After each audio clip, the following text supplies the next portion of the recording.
of D.B. Cooper. Now, he is the infamous airplane hijacker who jumped out of a plane back in 1971. After 54 years of speculation, dead ends, and myth-making, the true identity of D.B. Cooper may finally have been revealed. This is D.B. Cooper's ticket in the name of Dan Cooper.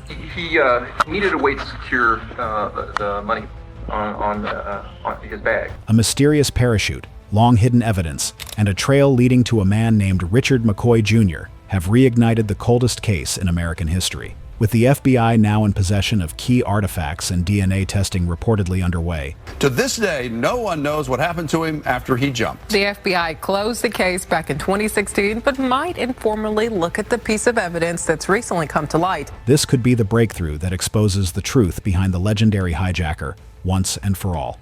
Let's get into it.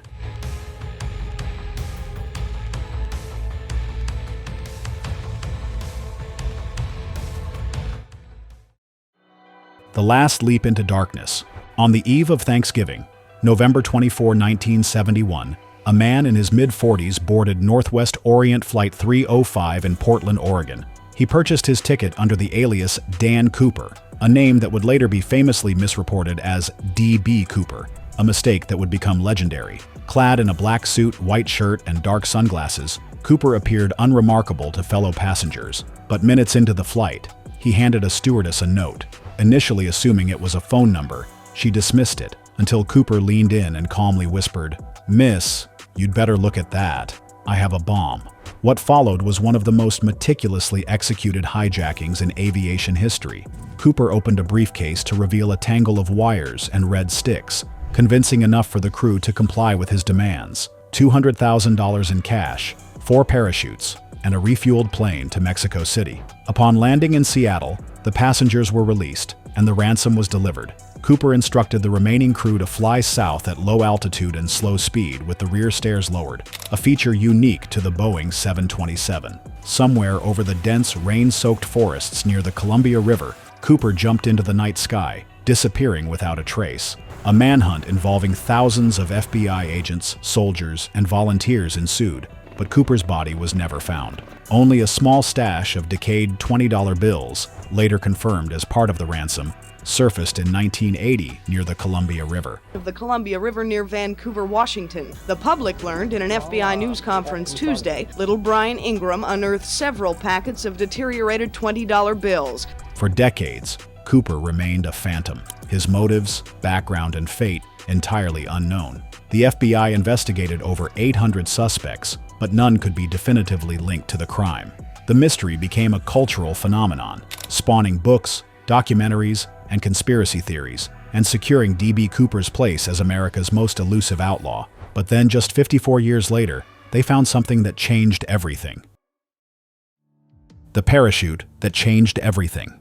In 2023, the decades-old trail suddenly warmed. Aviation expert and retired pilot Dan Grider, known for his deep dives into historical aviation mysteries, made a jaw-dropping announcement on his YouTube channel. Basically, this parachute that we're looking for is an extremely highly modified military factory bailout rig. He had discovered what he believed to be the actual parachute used by D.B. Cooper during the 1971 hijacking. The parachute wasn't found in a remote forest or at an evidence locker. It was unearthed in an unlikely location, a storage unit on the McCoy family property, tucked away among the private belongings of Richard McCoy Jr.'s mother. Grider, who had spent nearly 20 years researching the Cooper case, recognized it immediately. "As soon as I pulled it out, I knew this was the rig," he stated. In the world of parachuting, especially military rigs, unique modifications are like fingerprints. The chute had very specific alterations, particularly to the ripcord housings and canopy configuration, that matched descriptions from FBI records and expert analyses of the parachute Cooper had reportedly used. What made the find even more astonishing was its preservation. This parachute had been hidden, untouched, for over 5 decades. Grider claimed it was stored alongside other deeply personal items, including McCoy's parachute logbook and military memorabilia, suggesting it was kept intentionally, perhaps sentimentally, by someone who knew its true importance. Despite the FBI publicly closing the Cooper case in 2016 due to a lack of progress, Grider's video quickly caught their attention. According to him, the FBI contacted him directly, without being prompted, and requested to inspect the evidence under his terms. They said, point blank, they knew what they were looking for, and after examining it, they took the parachute into federal custody. That was over a year ago. It hasn't been returned. Grider believes the FBI is now pursuing DNA testing, and that the parachute's discovery may not just revive interest in the case. It might finally be the breakthrough that identifies Cooper once and for all. We just solved it. Literally, this is the rig that he used. But before we get to that, let's look into who DB really was. Richard McCoy Jr., the man who vanished twice. For decades, investigators have floated countless theories about the true identity of DB Cooper. Among the most compelling, yet long dismissed for lack of proof, was a decorated Vietnam veteran and former police officer named Richard Floyd McCoy Jr. McCoy's name had been linked to Cooper's for years, due to one startling fact. He pulled off a nearly identical hijacking just 5 months later. On April 7, 1972, McCoy boarded United Airlines Flight 855 under an alias. Brandishing a fake hand grenade and pistol, he demanded $500,000 and 4 parachutes, then jumped from the aircraft mid-flight over Utah. He was later captured, convicted, and sentenced to 45 years in prison. But in a twist that mirrored Cooper's own elusive fate, McCoy escaped from prison 2 years later, using a makeshift gun carved from dental paste. His freedom didn't last long. He was killed in a shootout with FBI agents in Virginia later that year. The resemblance between the two hijackings, right down to the type of plane and the flight plan, was too exact to ignore.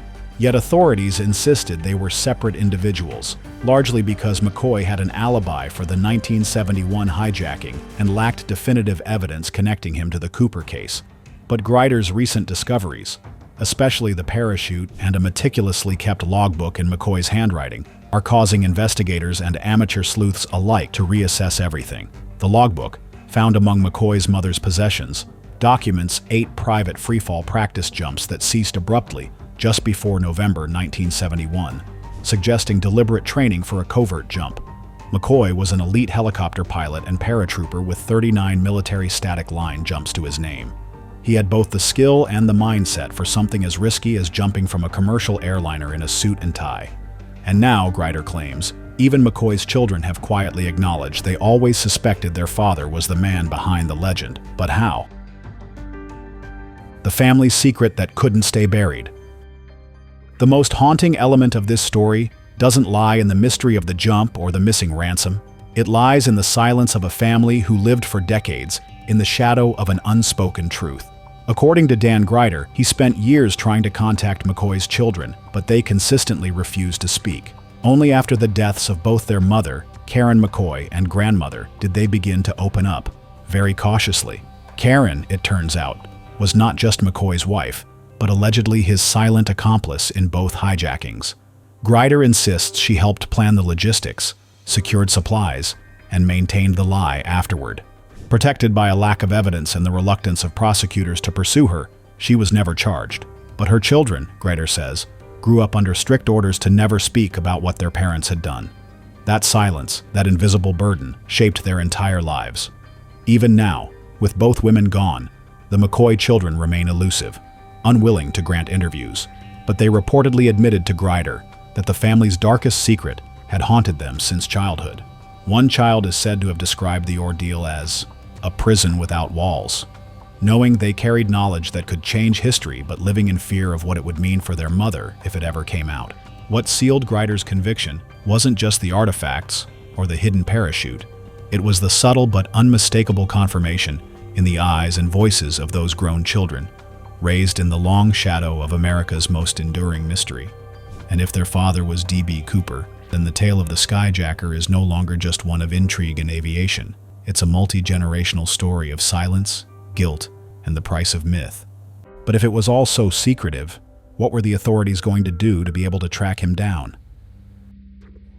The FBI's silence and the DNA chase at Quantico. For years, the FBI was both the gatekeeper and the skeptic of the DB Cooper mystery. They pursued thousands of leads, interrogated suspects across state lines, and ran one of the most exhaustive manhunts in American history, only to suspend the case in 2016 with a cryptic message. Their official statement read, "The FBI has redirected resources, But should specific physical evidence emerge, especially related to the parachutes or ransom money, we urge individuals to come forward. That line hung in the air like a dare. Enter Dan Grider, who never contacted them but caught their attention anyway. Within days of releasing his detailed videos showing the parachute and logbook, the FBI made contact. Grider was stunned by how quickly and quietly they moved. They told me straight up, "We know exactly what we're looking for," he said. The FBI agreed to examine the parachute under Grider's conditions, with a promise to return it in 7 days if it didn't match their criteria. That was over a year ago. FBI, they want to see where I found the parachute. They want to document that. The D.B. Cooper case, once and for all. Since then, all of Grider's evidence, the parachute, the rig, the canopy, and the logbooks, has been quietly relocated to the FBI's forensic lab in Quantico, Virginia. There, the investigation has taken on a new form, a forensic one. My name's Larry Carr. I'm the case agent for the D.B. Cooper case out of the FBI's Seattle office. Going to show you some evidence today that was recovered from the D.B. Cooper case in 1971. Grider believes the Bureau is attempting to construct a direct DNA link between Richard McCoy Jr. and the materials left behind by the hijacker in 1971, including a clip-on tie recovered from the cabin of Northwest Orient Flight 305. That tie had traces of DNA on it, albeit partial and degraded, when it was analyzed in the early 2000s. The key, now, is whether DNA extracted from McCoy's children could genetically triangulate a match. The FBI can't close the case on circumstantial evidence, Grider noted. They need something bulletproof. That's DNA. While the FBI remains publicly silent, refusing to confirm or deny the new analysis, the very fact they've held onto the evidence for over a year speaks volumes to those following the case. Something has changed. After half a century of theories, the final answer may be waiting in a lab freezer in Quantico.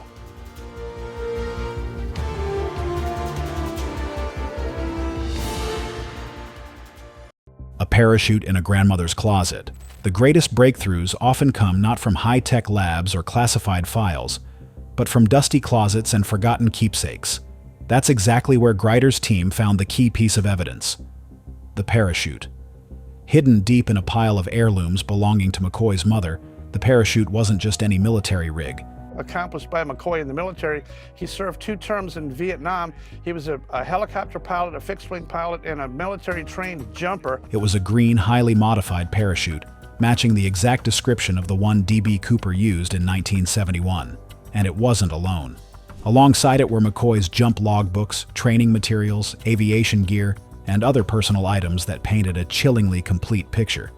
His mother had no ties to skydiving or aviation.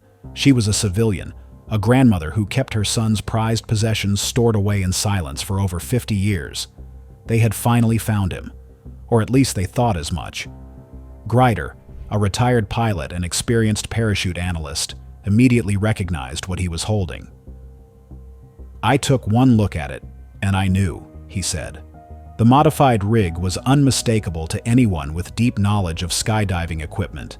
In particular, the ripcord housing and alterations made to the front of the harness were unique and too specific to be a coincidence. These modifications were done by someone who knew the science of survival in a free fall, and they matched the FBI's original profile of the parachute Cooper would have used. The discovery wasn't just physical, it was symbolic. The fact that this rig was tucked away among a grandmother's most personal belongings told investigators one thing: this parachute mattered. It wasn't a random souvenir. It was part of a story she couldn't bring herself to destroy, perhaps because deep down, she knew it was history. This wasn't just evidence of a jump. It was evidence of a secret the family had guarded for generations. Now, thanks to a chance discovery and a relentless investigator, the silence has been broken, and what once lived in myth may soon live in fact.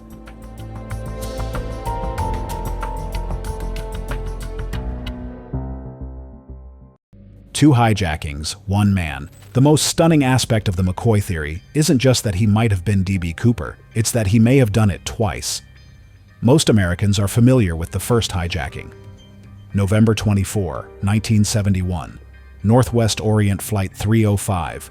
A calm man in a dark suit demanding $200,000 in ransom and 4 parachutes before vanishing from the rear staircase mid-flight into a stormy night. But just 5 months later, on April 7, 1972, an eerily similar crime played out. This time on United Airlines Flight 855 en route from Newark to Los Angeles. The hijacker? A man named Richard McCoy Jr., who demanded $500,000, jumped with a parachute from the rear staircase of a Boeing 727 and disappeared into the night. At the time, the FBI dismissed any connection. McCoy was captured just days later, thanks to a tip from an observant Utah state trooper who recognized McCoy's face from a sketch. He was convicted and sentenced to 45 years in prison, but escaped 2 years later, only to be killed in a shootout with the FBI in 1974. Case closed, or so it seemed. But for those digging deeper, the similarities were impossible to ignore. Both hijackers had military training, knowledge of aircraft, experience with parachutes, and nerves of steel. Both carried briefcases allegedly containing explosives. Both vanished out of the same rear stairway of the same type of aircraft. And in a twist that's too convenient to be a coincidence, McCoy's wife, Karen McCoy, was implicated in assisting her husband during the 1972 hijacking, raising fresh suspicion that she might have also helped plan or cover up the 1971 operation. Why would McCoy do it again? Some speculate it was ego. Others suggest that the first heist wasn't as successful as we've been led to believe. Perhaps Cooper, if he was McCoy, lost the money, or most of it, in the jump. Perhaps he needed a second score to secure his future, or maybe he wanted to prove that lightning could strike twice, even under FBI scrutiny. In either case, the second hijacking may have been a fatal error, one that eventually exposed his identity and brought his criminal spree to a violent end.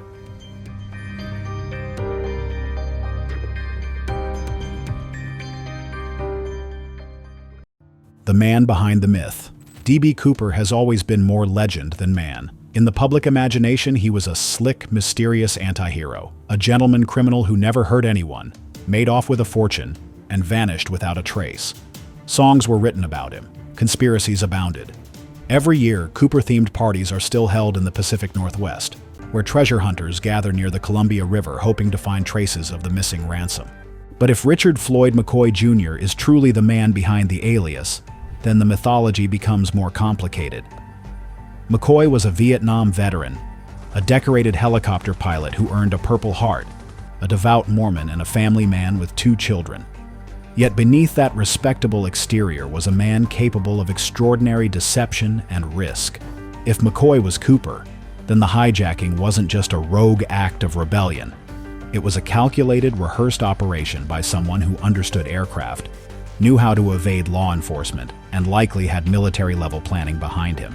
The idea that McCoy could pull off the most infamous hijacking in U.S. history, then go back to his life in Utah as if nothing had happened, stretches belief.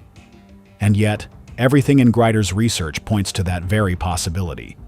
His logbook, now in the hands of the FBI, shows a suspicious lull in parachuting activity after 8 meticulous practice jumps leading up to November 1971. The log resumes again just before the April 1972 heist. This isn't just a coincidence, it's a flight path. So why didn't the FBI see it sooner? The truth is, they did. Richard McCoy was one of their earliest suspects, but the Bureau dismissed him because of his alibi for Thanksgiving weekend 1971. He was reportedly at home with his family in Utah. But as Grider points out, there is no hard evidence placing him there during the actual hijacking. And the silence of McCoy's children and wife over the years now appears to be less about innocence and more about protection. Protection of a secret that could have landed multiple family members in prison. The new evidence doesn't just challenge the myth of Cooper, it rewrites it entirely. If Cooper was McCoy, then the most romanticized outlaw in modern American history was, in fact, a deeply conflicted war veteran who gambled everything twice and nearly got away with it. But how did the public react to hearing this theory? The world reacts. When Dan Grider released his YouTube videos revealing the recovered parachute and connecting it to Richard McCoy Jr., I'm talking about the hunt for the true identity of D.B. Cooper. The internet didn't just react, it erupted. They had finally found him. Longtime sleuths, true crime enthusiasts, and media outlets around the world seized on the possibility that the 54-year-old mystery had finally been solved. Reddit threads buzzed with speculation. YouTube algorithms catapulted the videos to trending status, and news outlets from The Guardian to The Independent ran stories asking, was it really McCoy all along? The public had grown comfortable with the myth of D.B. Cooper as an enigmatic Robin Hood-like figure. For many, the idea that Cooper was a family man with a military record, who committed not one but two nearly identical hijackings, felt jarring, almost like watching a magician reveal the secret behind the trick. But the sheer weight of evidence being uncovered was undeniable. The recovered parachute, McCoy's practice logbook, and now, the tantalizing possibility of a DNA match. The FBI's refusal to comment only fueled speculation further. Their 2016 statement was suddenly being cited everywhere, especially the clause suggesting that specific physical evidence could reopen the case. Now, with physical evidence in their custody at Quantico, and reportedly DNA samples from McCoy's children under review, public pressure began to mount. TV specials were quickly thrown into production. Podcasts devoted entire seasons to dissecting the new evidence, and legal experts began weighing in on what a posthumous closure of the case might look like. Would McCoy be officially named in an FBI statement?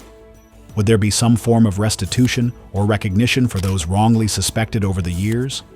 Or would the case remain in its twilight zone, a puzzle solved but never officially declared complete?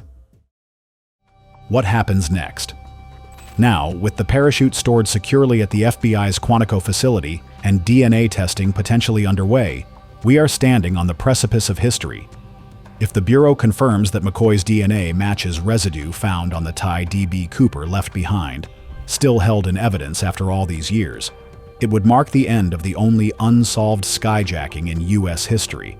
But for now, the FBI remains tight-lipped. Multiple outlets, including CBS News, report that the Bureau is aware of the new materials, but will not confirm the existence of an active investigation. Grider himself has said that the parachute and logbook were taken over a year ago and have not been returned. Strong circumstantial evidence that the FBI is still examining them, possibly as part of a renewed forensic inquiry. And even if the DNA proves inconclusive, the circumstantial case against McCoy has never been stronger. The two hijackings, the matching parachuting methods, the logbook of jumps, the recovered rig, with modifications known only to experts. The silence of McCoy's children, broken only after the death of both their mother and grandmother, adds an emotional weight to this theory that few others ever carried. What's more, this revelation forces a broader reflection on how we construct legends, especially those born in chaos. D.B. Cooper wasn't just a criminal, he was a folk hero, a mystery that the nation wanted to remain unsolved because it was romantic to do so. But now, the mystery is beginning to look more like a family secret, preserved out of loyalty, trauma, and fear of legal consequences. As for Dan Grider, he says he's not done yet. With over 2 decades of investigation under his belt, he's committed to pushing until the FBI makes an official statement, one way or another. "We just want the truth," he said. "This isn't about fame or headlines. It's about finally putting an end to one of the biggest question marks in American history." If the DNA confirms what the parachute and logbook already strongly suggest, then the world may soon have its answer. After 54 years of theories, rabbit holes, and red herrings, D.B. Cooper may finally have a name. What do you think about this new evidence? Do you think the true identity of D.B. Cooper has finally been revealed? Or is it all just a big coincidence? Let us know in the comments below. Thanks for watching. Until next time.